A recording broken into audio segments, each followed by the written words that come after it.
nayatoa kwako Bwana, maisha yangu yote nayatoa kwako. Tumsifu Yesu Kristo. Kwa majina naitwa Sister Noela Edward, natokea jimbo la Moshi, parokia ya Huruma ya Mungu Mengeni Kitasha. Ninafurahi sana kuongea nanyi siku ya leo, hasa kwa wale mabinti wanaopenda kujiunga na maisha ya utawa. Katika neno la Mungu tunasoma, mtumikie Mungu katika ujana wako.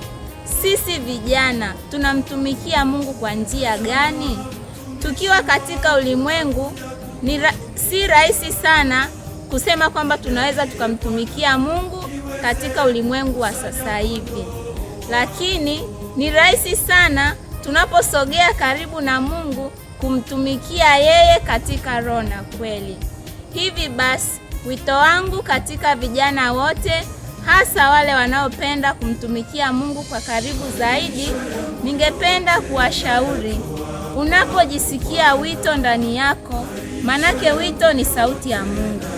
Unaposikia sauti ya Mungu ndani yako, usifikirie kwamba ni jambo tu la kawaida, ukaachana na hayo ukafuata ya ulimwengu. Hapana, sikiliza vizuri sauti ya Mungu, shirikisha wale ambao unaishi nao, wazazi wako, ndugu zako, walimu wako, hata wale ambao unasali nao katika parokia yako. Unaposhirikisha mawazo mbalimbali na unapojiunga na vikundi mbalimbali, inakusaidia kukuza wito wako na kusikia sauti ya Mungu kwa karibu zaidi.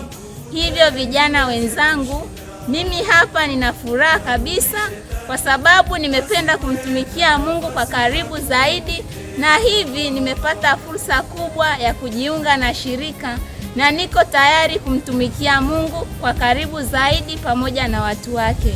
Vijana wenzangu, nawaambieni ukweli, maisha ya utawa ni maisha yenye furaha, maisha yenye upendo, maisha yenye amani. Usifikirie ukiingia shirikani umepoteza vyote. Hapana, unapojiunga katika shirika umepata yote.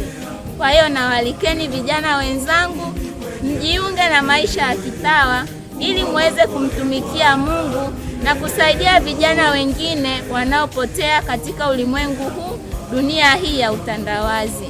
Na wakaribisheni ninyi nyote mjiunge katika shirika letu la Mama wa Mlima wa Karmeli. Kuna namba za simu ziko hapo, mnaweza mkatupigia mkapata maelekezo zaidi, na tukaja tukajiunga kwa pamoja kwa furaha tukamtumikia Mungu. Karibuni sana.